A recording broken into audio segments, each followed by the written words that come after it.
when there's the questioning about that appearance that Mr. Zachary made earlier in this trial, I know who it was that said what. In other words, Mr. Steele represented a falsehood to the court. I had not told him he was going to get arrested. I didn't say anything of the sort. As a matter of fact, only his attorney spoke to him while I was on the phone. And so when Mr. Steele says to the court that it goes to bias, I would ask for a proffer from Mr. Steele about what he intends to ask this witness and the relevance of it. Your Honor, it was January 10th, going into the 11th, 2023, and Ricky Richardson represented Mr. Zachary. Ricky Richardson called me and told me that the state had subpoenaed Mr. Zachary. He was in Augusta, and he was sick, and that lawyer Love, Miss Love, told him have to come and meet with Miss Love at her office, otherwise the predecessor judge will lock him up. He was asking me, are there any witnesses coming to court that day? I said no, we were barely in jury selection, which started on January 4th, 2023. When Mr. Zachary was testifying, he stated that you don't want my father to come to Miss Love. He stated he to me shut down on questions to Miss Love, so it looks like he somehow now he's answering questions on cross-examination, and I want to bring out the fact that he does not trust the state. He said he wouldn't take medicine from them. He didn't trust them. Miss Love asked him a question. He said, you don't want me to tell you, let the truth come out, and I believe that's what he's getting to. So he did come from Augusta. He missed his job. He missed his medical appointment, drove all the way here, and I was told that by Ricky Richardson that the father met him here, and that the father through an anger was angry, and then the DA's office let him go. That's what I was told. I'm going to ask him his opinion. It goes to his bias. Why was he acting that way on direct examination? That's what I'm going to ask him. This is crazy, but the judge ain't gonna let this in. I don't see that's.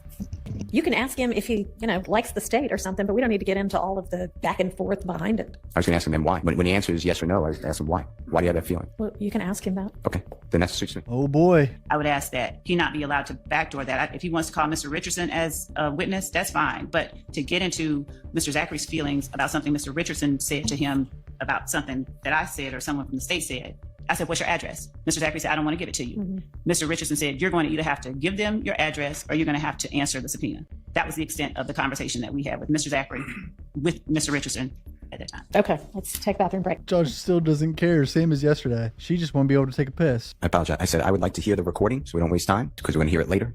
And I'd like to hear the recording, and if everyone wants to hear it, if it's having a hard time getting through the filters, we can just play it right now if it's a 3-minute recording.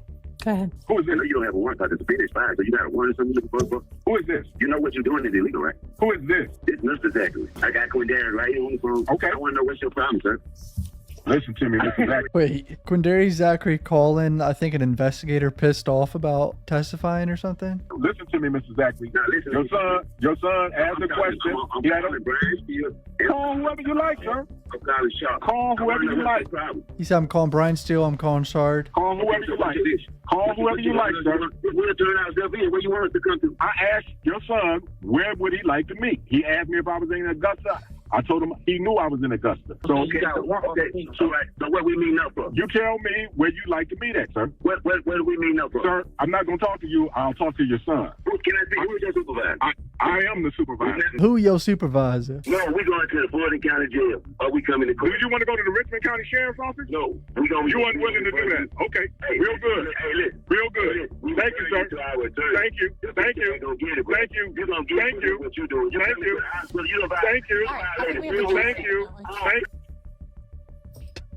Judge said, all right, I think we have the jury waiting. Brian Steele's laughing. This is pointless. I'll object to playing that. That puts absolutely no one in a good light. Don't know why anybody would want to play that, but can we get the witness back in now? Is this trial a social experiment? Remember that jury show that came out where that one guy was on the jury and everyone around him was actors and he didn't know it for like 3 weeks? What if they're doing this to all of us and it's all simulation, it's not real? And you said you refused that. You wouldn't take anything from the state. I think you said something like that. Do you remember that? Yes. Why would you say that? How I felt at the moment. Somebody gonna kill me.